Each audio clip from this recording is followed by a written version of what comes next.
Halo guys, balik lagi sama gue dari Chip Review Adi. Dan hari ini gue udah kedatangan satu barang lagi, yaitu keyboard mechanical. Ya bisa dilihat sekarang sih keyboard mechanical tuh lagi ramai banget ya guys ya. Jadi di mana-mana banyak brand-brand yang ngeluarin produk-produk mechanical keyboard. Bahkan brand-brand lokal juga banyak yang ngeluarin mechanical keyboard. Kayak misalnya ada kayak Noair, terus ada Kodo dan lain-lainnya. Mereka juga udah banyak banget brand-brand mechanical keyboard yang ada di pasaran sekarang. Jadi bingung banget milihnya. Dan sekarang gue milih, yaitu yang gue datang sekarang adalah Digital Alliance lagi ya guys. Jadi gue hari ini bakal nge-review keyboard dari Digital Alliance MKR. Nih udah kosong kotaknya, dan ini sekilas bentuk keyboardnya ya guys ya. Nah jadi apakah setelah banyaknya mechanical keyboard yang beredar, yang bagus-bagus juga, dengan harga yang menurut gue ya semua harganya banyak yang terjangkau juga, apakah Digital Alliance MKR ini cukup layak untuk dibeli apa enggak? Langsung kita simak aja ke reviewnya. Tapi sebelum gue mulai, kayak biasa, bantu gue buat support channel ini dengan cara tekan subscribe. Dan kita langsung lanjut aja ke videonya.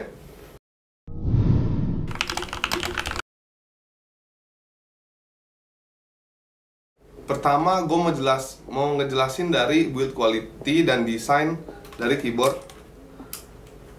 MKR ini.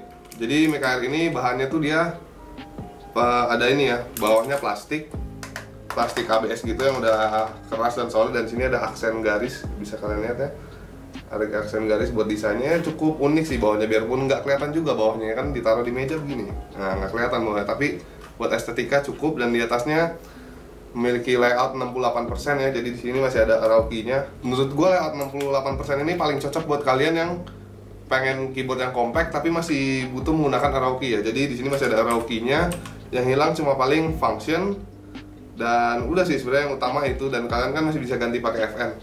Dan ini tuh atasnya tuh biasa banget sih menurut gua, karena ya udah polos aja, hitam normal kayak keyboard lain 68%. Dan build quality-nya ini cukup solid ya guys. Digoyang-goyang begini dia masih kuat, nggak sama sekali nggak wobble atau nggak goyang lah.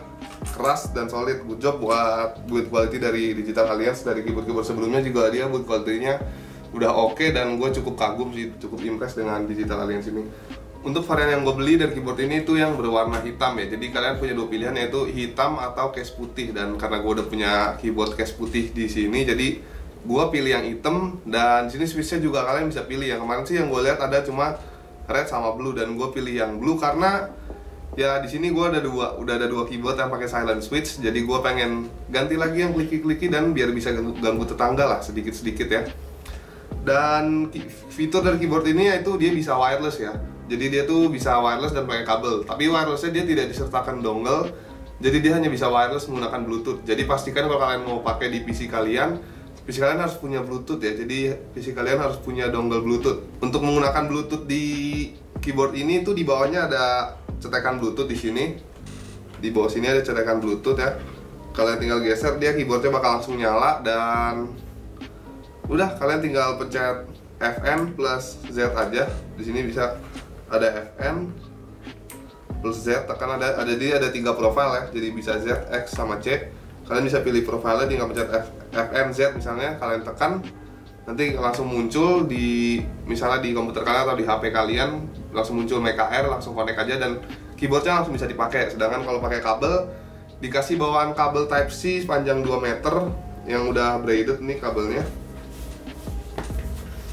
Nah jadi ini kabelnya udah cukup panjang, braided, dan warnanya hitam ya. Ini kalian tinggal colok. Nih yang gue bikin agak nggak suka sebenarnya, colokannya ada di sebelah kanan.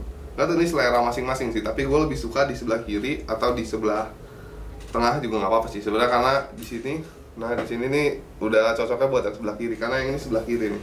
Oh iya, keyboard ini juga udah bisa removable switch ya, dan keycaps juga udah pasti lah, keycaps udah pasti bisa diganti, dan ini memiliki fitur removable switch. Jadi switchnya bisa kalian ganti, tapi cuma bisa yang 3 pin, karena ini bawaannya tuh di PCB-nya cuma bisa ganti switch yang 3 pin. Jadi kalian kalau misalnya mau ganti switch, kalian pilih-pilih juga yang 3 pin ya. Jadi kalau misalnya switch kalian 5 pin, kalian harus potong dulu kalau kalian mau masukin ke dalam keyboard ini. Sebenarnya bisa aja, cuma harus dipotong dulu 2 pin yang nggak bisa masuk dalam keyboard ini, baru bisa dipasang ya kalau misalnya pakai switch yang 5 pin. Karena yang sini Yang ini gue pakai Gateron Yellow, dia 3 pin juga jadi bisa masuk ke sini ya. Keyboard ini sih di bawahnya simpel aja, cuma ada logo MKR. Ininya nggak keras loh. Ini apa buatnya bagus ya, jadi bagus sih. Jadi sekali udah keluar dia nggak bakal gampang geser, dan di sini ada karetnya. Jadi kalian bakal nggak bakal geser-geser lah kalau kalian taruh meja begini. Kalian bakal gampang naruhnya biar keyboardnya nggak geser-geser gitu. Ya paling sama di sini dia udah ada lampu LED RGB-nya ya. Jadi kalian bisa setting pakai FN plus escape. Nih gua taruh gambarnya di sini.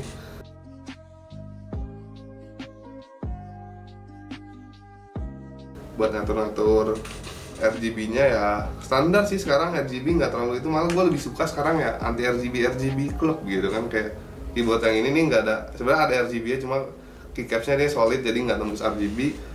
Dan satu lagi yang keyboard Blackpink sebelumnya itu ada RGB-nya, cuma nggak RGB sih, itu cuma biru doang, tapi nggak pernah gue nyalain karena udah bagus Blackpink aja gitu kan. Ya paling ya sama satu lagi paling beratnya nih ya, beratnya dia sekitar 600 gram ya. Tadi gua baca spesifikasinya, dia beratnya 600 gram dan ukurannya dia, nah jadi ukuran dari keyboard ini tuh dia 311 kali 103 mm dan beratnya 600 gram. Jadi ya cukup solid di bawahnya, nggak enteng banget tapi solid di bawahnya, dan bukan berat banget tapi kesannya lebih ke solid.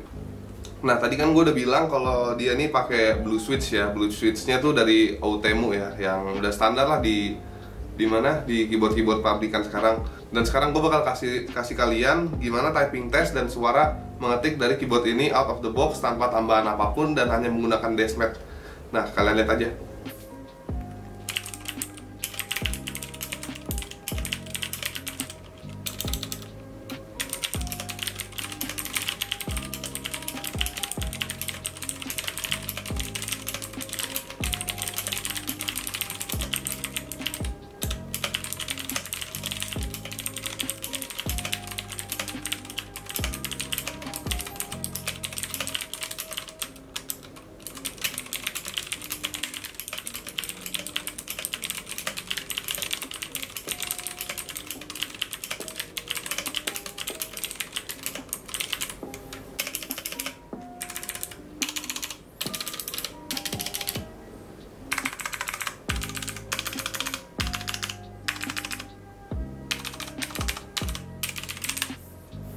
Nah, gimana suaranya menurut kalian? Sebenarnya suaranya nggak ada yang aneh-aneh sih ya. Semua terdengar seperti Outemu Blue pada umumnya gitu ya.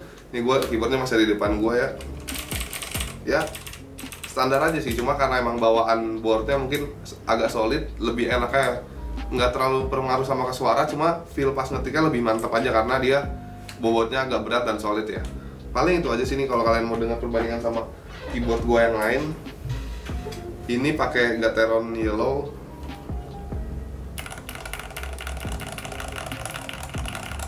Nah, kalau ini yang tadi blue switch ya. Ya, beda jauh sih karena emang ini kan dia silent. Yang kalau yang ini dia ya clicky dan tactile. Kalau untuk di tangan sih ini enak, tapi untuk suara ini lebih satisfying.